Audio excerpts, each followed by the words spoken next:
Լոռու նախկին մարզպետ Արամ Ղազարյանը նշանակվել է ներքին գործերի փոխնախարար և ոստիկանապետ։ Նիկոլ Փաշինյանը համապատասխան որոշում է ստորագրել։ Ոստիկանապետ Արամ Հովհաննիսյանը պաշտոնից ազատվել էր նախօրեին։ Նշենք, որ Արամ Ղազարյանը շուրջ 20 տարի աշխատել է ոստիկանական համակարգում։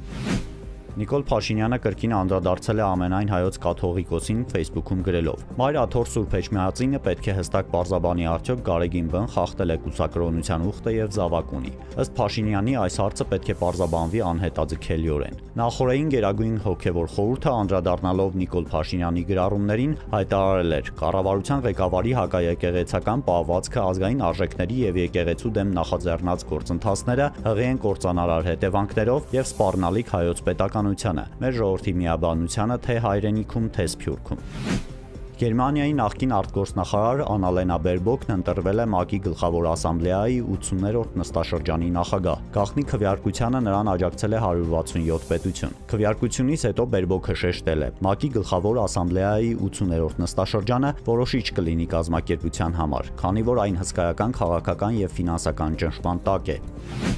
Թուրքիայում Մուղլայի Մարմարիս քաղաքում 5.8 մագնիտուդով երկրաշարժ է տեղի ունեցել։ 14-ամյա աղջիկ է զոհվել, 69 վիրավոր կա։ Նախնական տվյալներով քաղաքի բնակելի շենքերում փլուզումներ չեն արձանագրվել։ Ցնցումների պահին մարդիկ խուճապահար դուրս են վազել փողոցներ, մի քանիսը ցատկել բազմահարկ շենքերի պատուհաններից։ Արաբական լրատվամիջոցների տվյալներով ցնցումները զգացվել են նաև Եգիպտոսում։ Հունիսի լույս 3-ի գիշերը ռուսական կողմն անօդաչու թռչող սարքերով հարվածել է Ուկրաինային։ Օդեսայում և Չեռնիգովում բնակելի շենքեր են վնասվել կամ վիրավորներ։ Չեռնիգովի վարչակազմի ղեկավար Վյաչեսլավ Չաուսը հայտնել է շենքերի, դպրոցների, խանութների արդյունաբերական ձեռնարկության վնասվելու մասին։ Օդեսայում հրդեհներ են բռնկվել տարբեր հասցեներում։ Խարկովի մարզի Բալակլեա քաղաքում ռուսական անօդաչուի հարվածի հետևանքով մեկ տղամարդ զոհվել է, ևս մեկը վիրավորվել։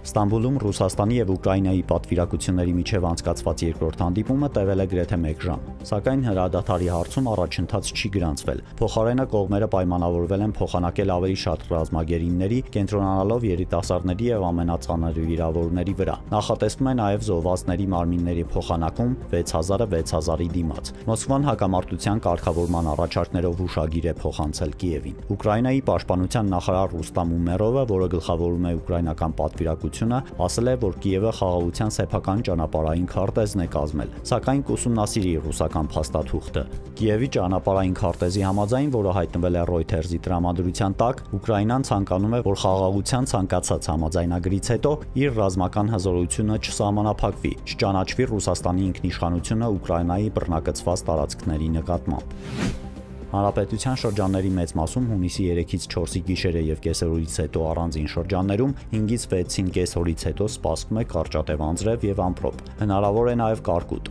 Օդի ջերմաստիճանը հունիսի 3-ից 4-ը աստիճանաբար կնվազի 6-ից 9 աստիճանով։ Հունիսի 5-ից 7-ը աստիճանաբար կբարձրանա 5-ից 6 աստիճանով։